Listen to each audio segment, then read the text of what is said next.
Your business exists because you had the idea to start it. Everything begins in our minds. That's why your business results cannot outgrow your current level of thinking. Do you want to serve more clients, make more money, without working more or burning yourself out? Grow yourself first as a leader of your business, because that's who you are, a leader, even if you're the only person in your business right now. When you lead yourself first, the business results will always follow. My name is Maggie. I'm an international business and leadership coach, an expert in business mindset, strategy, and high performance. I created the Diamond Effect podcast to help you elevate your thinking, expand your perspective, and through it, grow your business without overwhelm. So let's get started.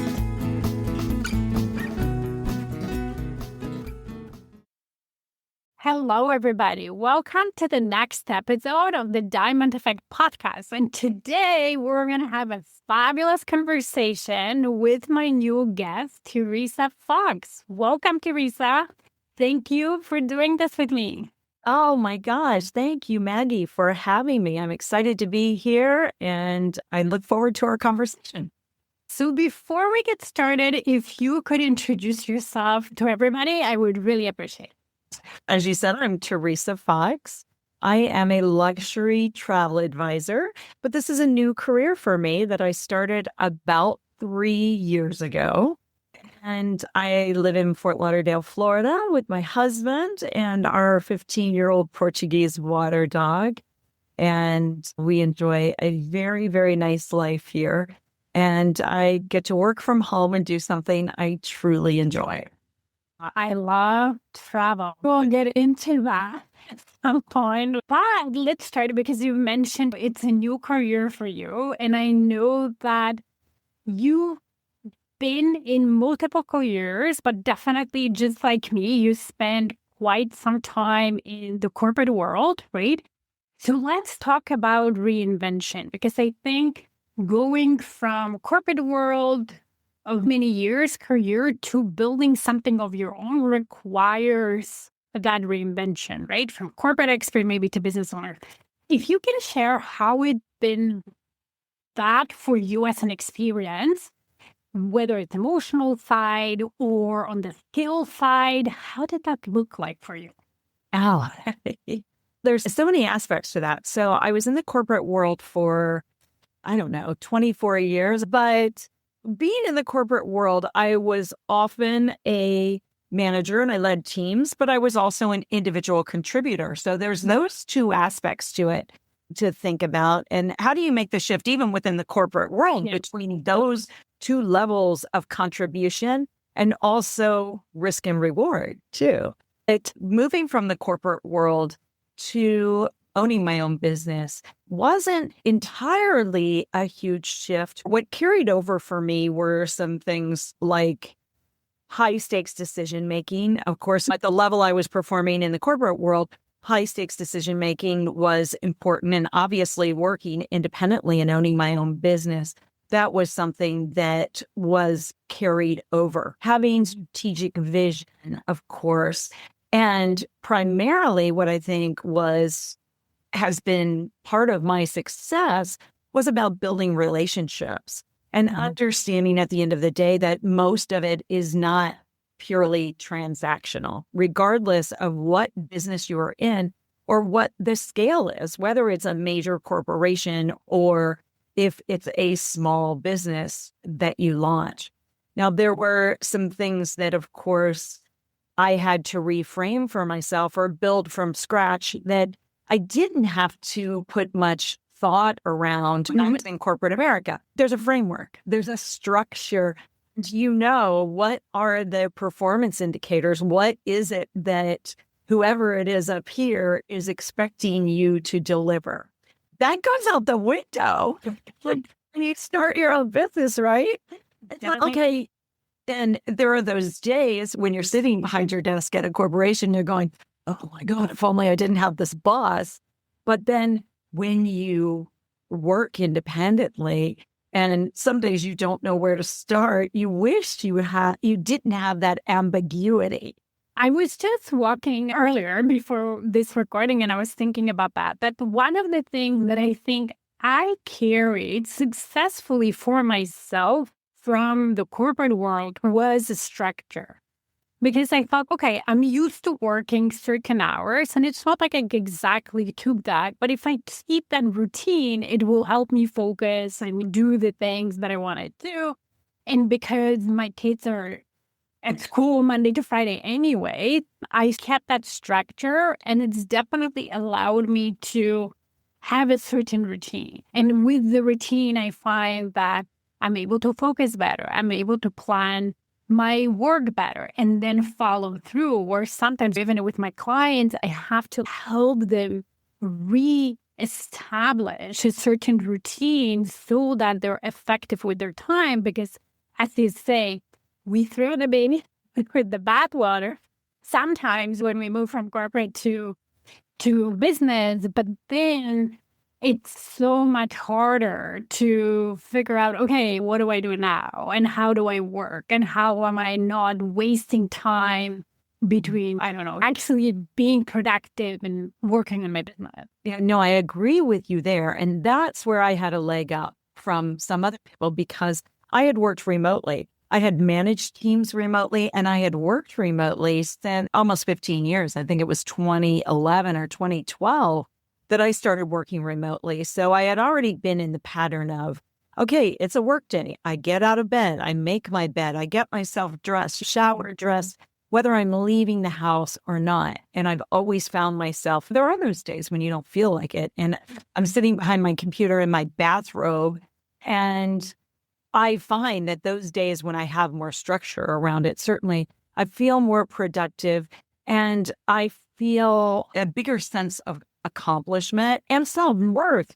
So I've always recognized that getting up and getting prepared for the day as if I had to get in the car and go to an actual office, that structure is important. And also scheduling in the things. Okay, yeah, maybe you do want to shop, or maybe there is a load of laundry or something to do. And not that I would actually put doing a load of laundry on my calendar, but blocking in personal time to take care or making sure my exercise is scheduled in, because it's too easy when you work from home to say, oh, okay, maybe normally I would have to go to a 6 a.m. Pilates class, but now that I'm not on that schedule anymore, I can go whenever I want, and whenever doesn't happen if you don't make the plan for it. So I want to ask you about building relationships, because you've mentioned that's something that you've carried through from your corporate world. That's a skill you developed over time. So what is your secret sauce to building some great relationships, if you can share? I think the first thing is being genuinely curious. Being generally curious, whether it's about people, whether it's about the line of work that they do, there's something, I think there's a touch point that you can find with everyone that will resonate, and being curious and listening well and being warm. My husband always tells me, Teresa, you're someone that's very approachable, right? And I don't know how you develop that skill, but I think curiosity is probably a key factor in that. I was just at a networking event all last week. It was actually a trade show. And we had scheduled appointments where I was meeting some people I've done business with before, other people I was meeting for the first time. And some of my appointments, we weren't mutually matched.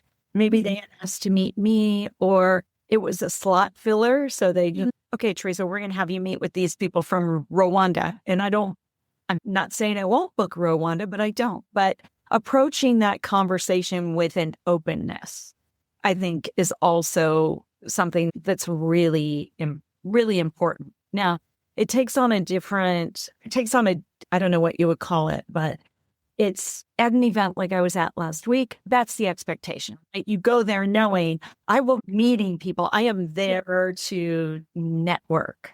So that's a little different approach than maybe you would have just walking around in your life. I live in a high rise, and when I'm in the elevator, I smile at everybody. I'm the weirdo that smiles at everyone, or I might just, say good morning or have a nice day. I find that leads to conversations down the road. And I do have a few clients in the building, and I have some friends, and that's the way I made them. Yeah, I love that because especially like in our business, you never know who you meet, right?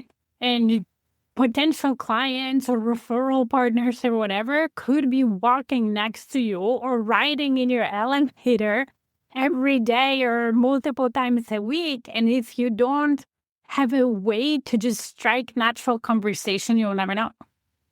Now, for me, that comes a little more naturally because growing up, we moved every 3 years. I was always the new kid. So either you're the new kid shy in the corner, or you're the person who makes a friend.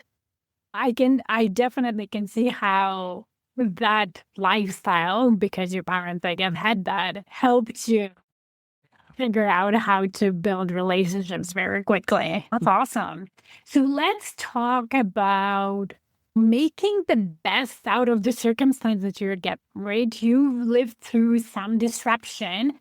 And during our conversation before podcast, you really inspired me by showing me how you took that disruption, maybe circumstances that you didn't plan for, that you weren't asking for, and turned it into your advantage, whether it's through having to leave corporate or COVID or not finding the right location for the original business you were thinking about. If you could talk about that. Yeah, I think having a resourceful mindset is really what's important there. So no matter what the change is, I'll share a little bit about my story with your listeners, but being resourceful rather than being reactive with a why is this happening? Why is this happening? Like the sky is falling mindset to, wow, why is this happening? And given the new reality, what's possible? What's possible here? When the rug gets pulled out from under you, you can look at the rug and go, what are you doing to me, rug? Look toward the window or the door and think, okay, what's next? So when I left corporate America, it was as a result of COVID. My company, I worked for a Fortune 400 company that instead of laying people off, it was a great PR move for them to offer early retirement for people who had some tenure with them, which I did. And initially, when I applied for it, the company said, nope, you're an essential worker, so we need you to stay. And they didn't end up with enough people submitting for that severance package. I got a nice severance package. They did another round. They gave that to me. So I had some time to figure out what was next. I had the cushion of that severance package to figure out what was next. So what I did, as you do when you leave a job and you can leave with a smile, I played some tennis. I had some lunch with my friends. I did some traveling. And Maggie, 6 months into this, I said, I'm not cut out for this. I need to keep this mind working. I need somewhere to go. I need something to do every day. And so I looked at purchasing a franchise. Now, there are franchises that exist in the travel world. I did not look into those. I was really thinking about the intersection of health and wellness and beauty, because a lot of the things that you were seeing coming out of COVID were related to health and wellness. So I bought into a franchise, and I was one of the first franchisees. I was number 9. And my territory was wide open. And they had an investor who had bought Miami. I'm in Fort Lauderdale, which is north of that.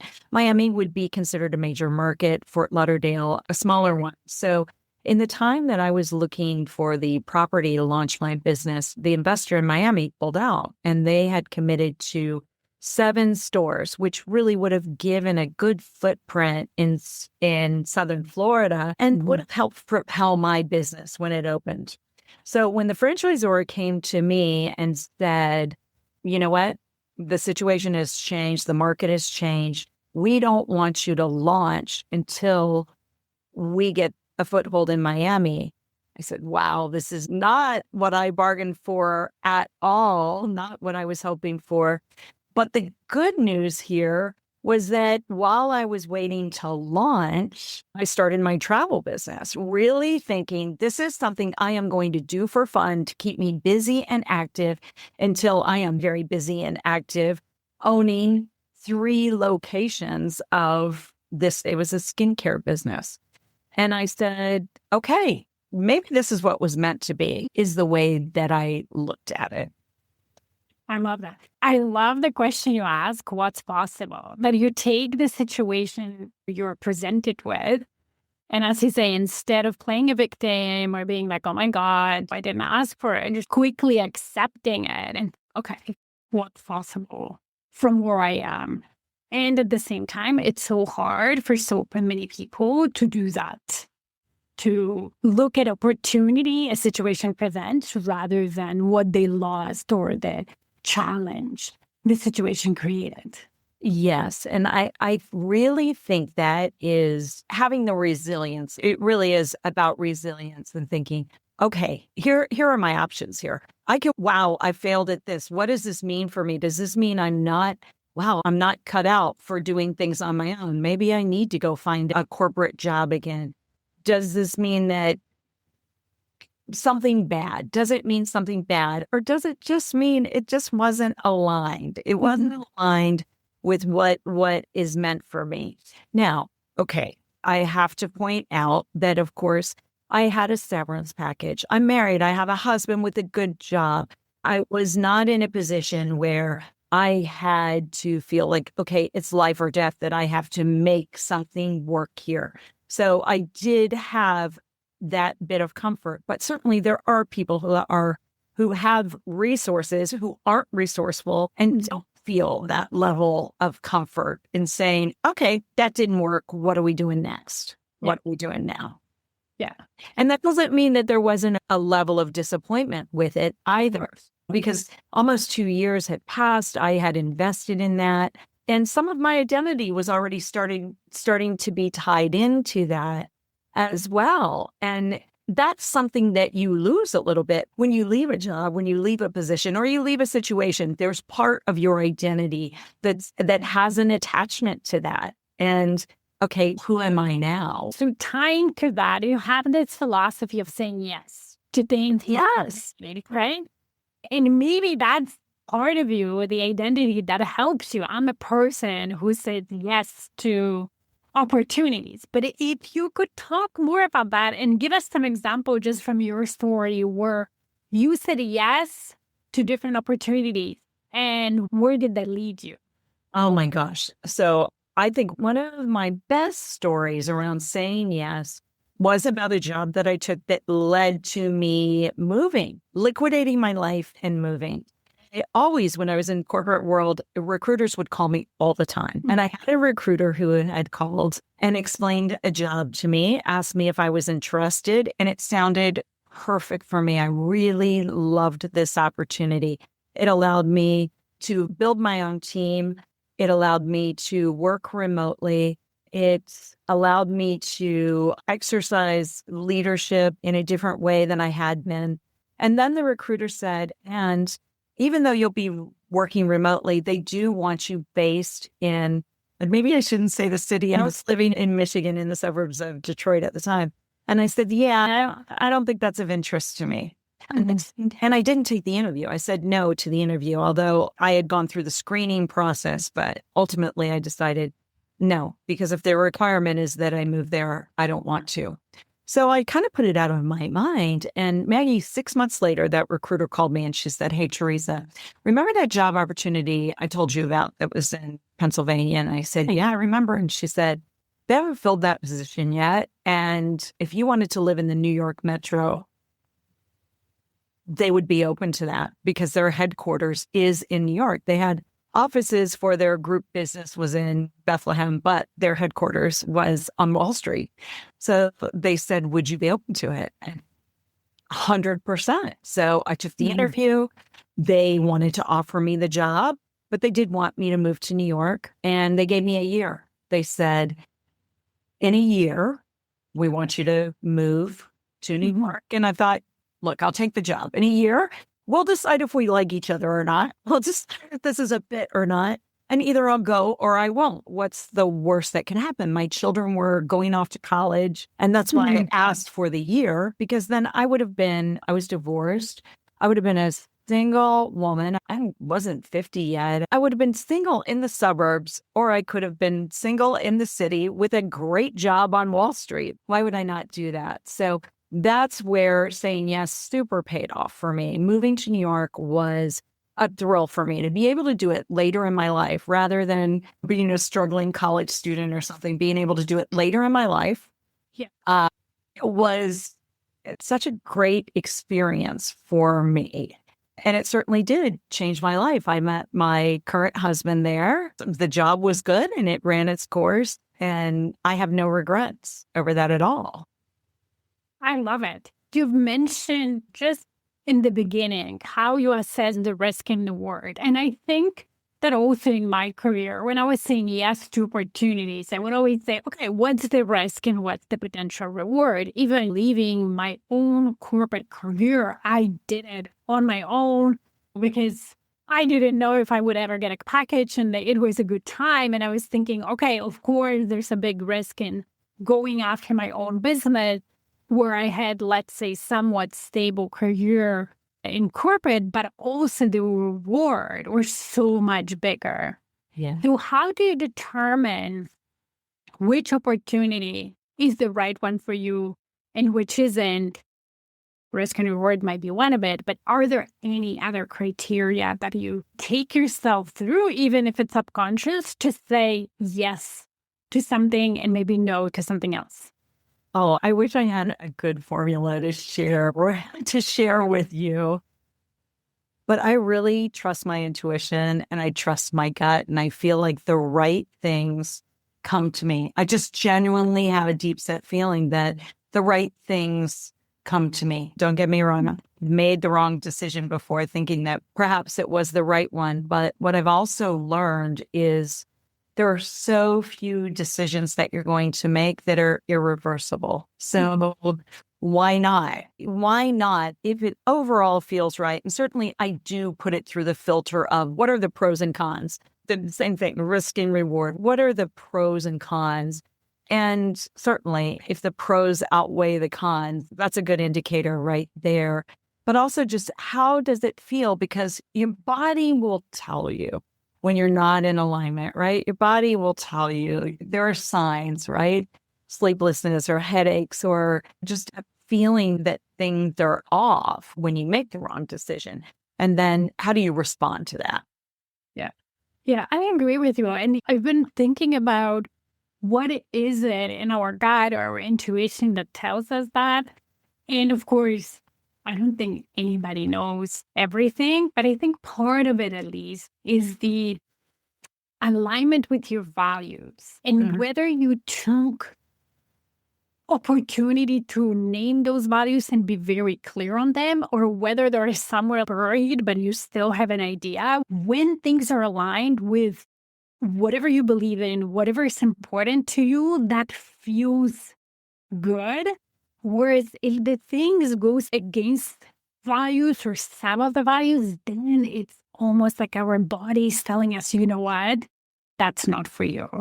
So sometimes we just ignore it, or we don't make the signs. Or sometimes it's a means to an end too. Okay, I need the paycheck. I need the stability. I need whatever it is that I need. Yeah. The trade-off is this. And I can do anything for a year. I can do anything for 2 years. And then I move on because there's part of this that I need now, even though the rest of it may not be completely aligned with what it is that I want or need.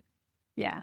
And I love what you said that hardly any decision is irreversible. And I always coach that to my client. I'm like, okay, first of all, I don't believe that there's only one right decision for whatever you're deciding. There is usually multiple options, and there is a better decision for you in that moment than maybe another option. Doesn't mean that other option is wrong or bad.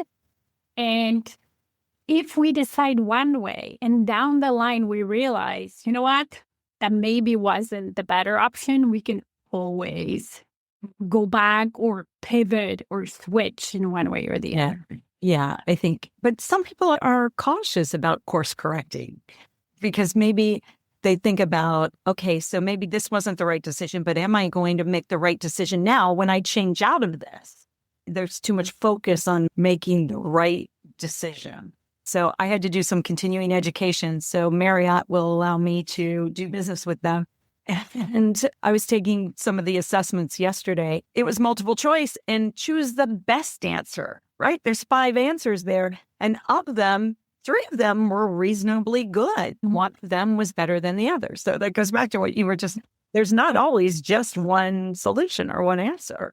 Okay, so let's talk about your travel business. I love to travel and traveling. One of the things, if I could spend all my money on, that's what it would go. They say that travel is the only thing you can buy that will make you richer. I truly believe that. I heard your experiences and your perspective. And tell me, since you started, some maybe places that you've been as professionally to explore that maybe you've never thought you would go, or places that surprised you, that you didn't expect to be that good or that interesting. Let's talk about one that comes to mind immediately is because I was just there in April. I went to Chile. I had never been to South America previously. I went to Chile and it was really an outdoor adventure experience for me as well. And it was very surprising to me. Their seasons are opposite of ours here. So first of all, in April, it was fall going into winter. And we went to Patagonia. You're going hiking to see waterfalls, to see glaciers. We went horseback riding. And it was cold. It snowed on us one day. On our way, we had to hike to go to the glacier. And that was really fascinating. And we also went to the Atacama Desert on that same trip. So we spanned the entire country of Chile to go to the wine country, to go to the desert, and to see how many varied and different experiences you can have in that country was so interesting to me. And it was also fascinating to me that the city of Santiago, where we landed, was developed around the same time as my hometown of St. Augustine, Florida, was developed. So that was culturally very interesting to me to see. How did they establish this city and what did it look like compared to the way the settlers that came to St. Augustine did? So that was surprising to me because I didn't know. I hadn't done the research on Santiago. And then when we got there and we went on the tour and they said this was established in 1560, I'm making that up, but it was roughly around there, 1560. And I'm like, that's around the time St. Augustine, Florida was built. And they were very different when I looked at the architecture, and I found that really stimulating. It was interesting to me. Didn't seem to be interesting to anybody else on the trip when I ended out. So I also find, and I sent this out in a newsletter that I did maybe last week or the week before, that I'm finding that a lot of my clients and I myself return to the places we know and love. Right? Where, okay, so I'm interested in going to see Chile. I want to be able to introduce that country, that culture, and their traditions to my clients. But also, I am not going to discourage you if you tell me you want to go to Lake Como, because I think that's a place you can go again and again. And I don't feel like, okay, I can check that box. It's not surprising to me, the attachment that people feel to certain places. I agree with you. There's definitely places I would want to come back to, even though I've been multiple times or more than once. And then there is also, at least for me, there's this pull to see new places. And I think coming back to places, especially if you don't necessarily go every year, it's just after some time, you are a different person, right? There were places in Europe that I visited as a teenager. So going now, it would be a different experience. Yeah, I have noticed that myself. So when my husband and I went last year, we went to Madrid and I lived there when I was a child. And shockingly, I haven't been back since we lived there when I was a child. And now I'm the biggest proponent for it. I tell everyone, don't sleep on Madrid. Go sleep in Madrid. who need to go. I think, especially I work now because I have children who are at that stage where they're getting married. Their friends will ask, do you think maybe your mother would help us with our honeymoon? So I'm working with some young honeymooners who maybe it's the first time they're traveling outside of the country. They're looking to go outside of the country. But I have some that think, oh, okay, if I'm going to Europe, I have to go to Rome. I have to go to Paris. I have to go to London. And I've been saying, you know what? I think Madrid is such a soft landing there. It's not as big of a city. The people are friendly. The food is great. And so I'm recommending that as an alternative. And there's so many places like Europe or South America, whatever, Asia that we can go. The most popular places, of course, they're beautiful, but there's also so many other places that are not as popular and are also beautiful. Sure. And I guess too, depending on what you prefer, do you like crowds or less crowds? So last week at the show, I had this guy I kept bumping into, and he would let me hand you my card. And I'm like, I met you yesterday. I have your card. And he's, if you have people going to Mongolia, no one ever has asked me to go to Mongolia. Maybe they will. Maybe that's becoming a thing. But I thought that was so interesting that he's really promoting Mongolia. But you know what? There are the people who want the pins in the map. And they would have easily said, oh, yeah, let's talk about that. Yeah. So one last question before we finish about travel. I would love to know, so what are maybe some differences between, let's say, regular travel and luxury travel? You're a luxury travel expert. So what is it that is different about it? Let me talk about what's common between the two. What I'm finding with travelers is they really want experiences, not just experiences like, okay, let's go to the museum or let's go take a cooking class, things like that. They're looking for a connection with the location. So that, I think, is common with travelers right now. We've figured out, think over what we've all been through over the last 5-6 years. We've all figured out that it's the memories that we're making. It's the people that we're connecting with that are really important and the things we're going to take away with us. So in luxury travel, I find my clients want an end-to-end experience. Even if they could do it themselves, they really want an end-to-end experience. They want service that's anticipatory. They want the comforts that they have at home. Now, some of them are taking high-end safaris or they are going on adventure travel. But overall, they want the experience to be tailored to them, not, okay, we go on the website and we pick package 1, 2, or 3, and this is your itinerary. They want it customized to them.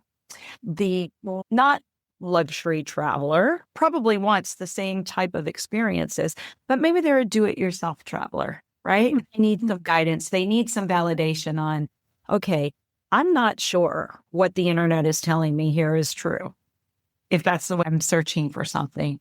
So they do need some validation, and they'll often look to a travel advisor as well.